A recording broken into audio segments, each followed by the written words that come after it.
I'm Ryan within the Fast Lane. Tonight we're here with Jeremy Hines, driver of the 5H Super Late Model.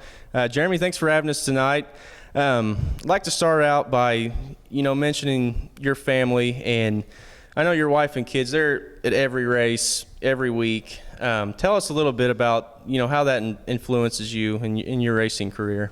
Well, they're not at every race, but a lot of them. They, my boy Luke, he just turned 10, and my daughter Emma, she's going to be 11, and they've got sports. There's some things, practices and whatnot that they can't make it, but at the Brownstown, Bloomingtons, Vernons, they're at a lot of them.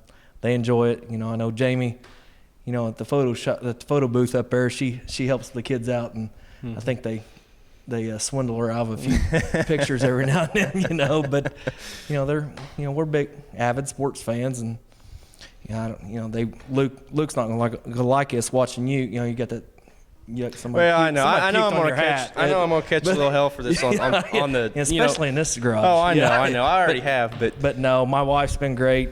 For letting me race, and she knew it getting in, and it's a big commitment, ain't it? Yeah. It's a big commitment, yeah. And sometimes it's good and sometimes it's bad, and she gets to hear both ends of it. And of course, mom and dad, they, I obviously wouldn't be doing this without them. They, right.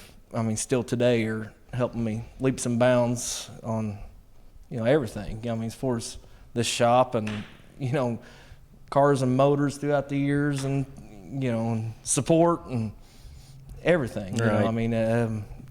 That's been very big. And of course, my brothers, my Uncle Donnie. My Uncle Donnie has helped Dad since the late 70s or whatever, and he's kind of switched over to me and helped a bunch. And Jacoby and Joe, they've taken more of a back seat as they've gone on to do their things, and now it's pretty much me and Dad and my Uncle Donnie, my boy Luke, doing the wrenching on the cars. So it's a lot of fun. Okay. I know you got your start in racing in 2000 was your first race. I know, to date you're up to 104 wins, pretty impressive. Now, how many championships have you got? A few. We've started out in the street stock there in 2000, and I tell this story first. It was funny. Dad was driving for a guy, Dennis Couch out of Seymour, street stock, sportsman type car, and Dad was running it. And well, they were kind of splitting ways at the end of the year, and I bought the car off of him. Well, that winter we put a motor together, and first I'll take it back. First, backtrack here. My first time ever in a car was at Bloomington in a mechanics race. Okay. I go out there, they do the whole pill draw thing to line you up. Russ Petro's in it, and that type of thing. And it was pretty cool to finish second to Russ Petro my first time ever in a car. That's cool. Yeah, a lot of people can't say that. Yeah.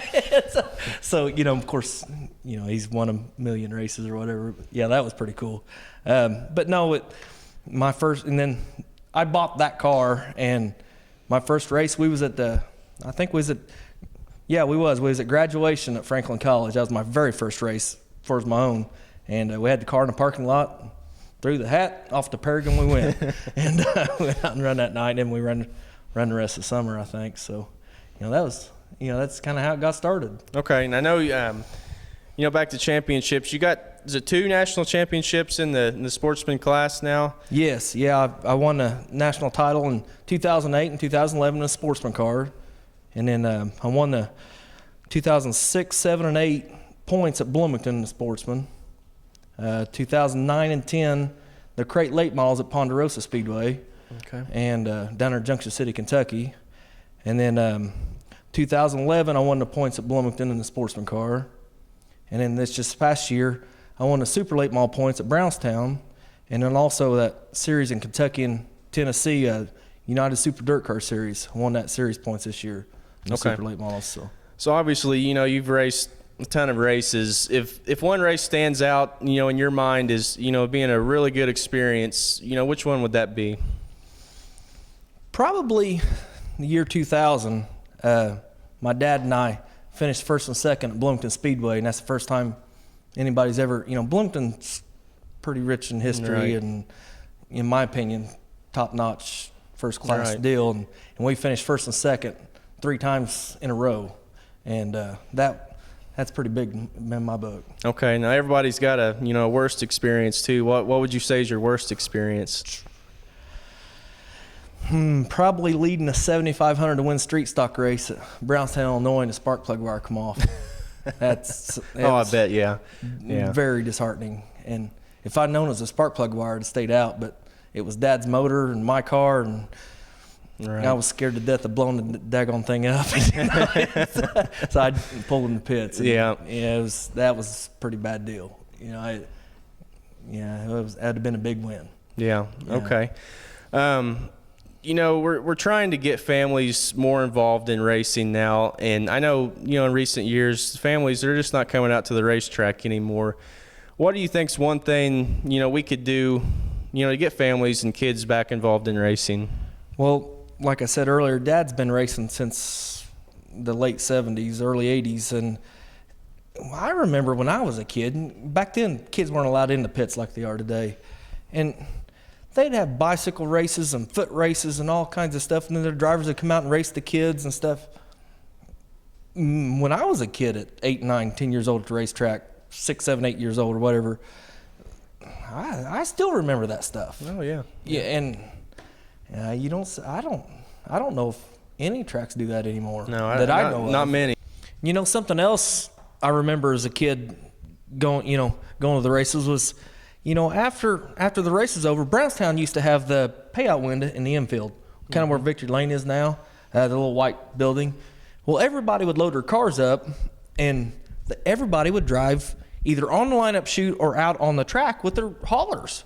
Of course, there wasn't these big $300,000 toter homes then, but still everything was open. Right. They'd open the gate from the grandstands. Everybody come down on the track while the drivers were in line to get paid that night.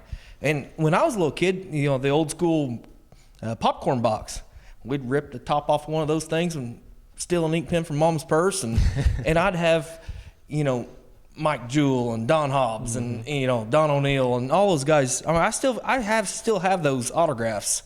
Just go around and get everybody's autographs and shooting a bull and have a good time. You don't see much of that anymore. As far as trying to get 8-year-olds to come interact with. I mean, I've had there are a few people come down to the pits that their parents would let them, and first thing to do, they're always looking inside the driver's compartment. Right. I reach down there and grab them, throw them in the seat. They love the kids' eyes pop. I know how my boy'd sit in a race car every time he comes out here if I'd let him. Yeah. But I don't. That means a lot to the kids. It sure does. Yeah. So. Okay, Jeremy. I know the 2013 season's coming up. Before we talk about that, what's kept you busy in the off season? I know they seem to go on forever a lot of times. What's kept you busy? There's not much of an off season. Of course, my boys and my daughter as well are in sports big time. We're doing a lot of that, a lot of hunting, and we're working on that. It's a never-ending battle in the garage.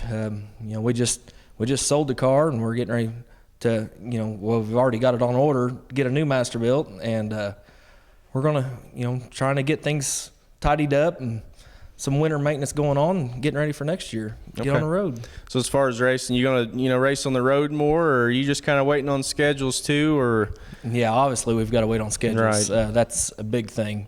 We're last year we traveled.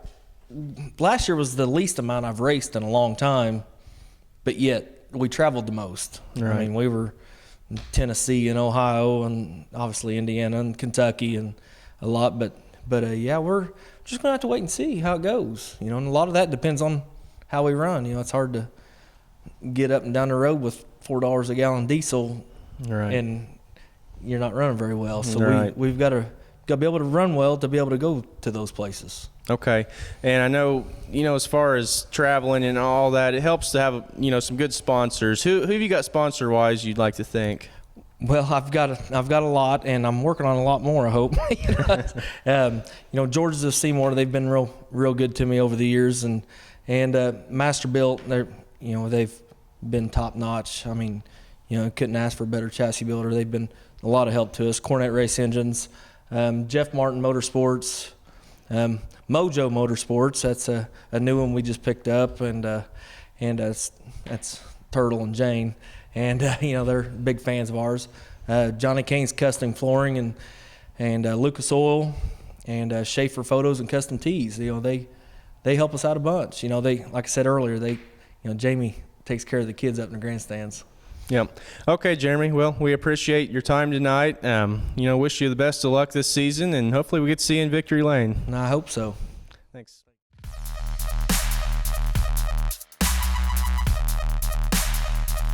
I'm Jeremy Hines, and you've been watching In the Fast Lane Productions. Lights, camera, dirt slinging action. Go Cougars football.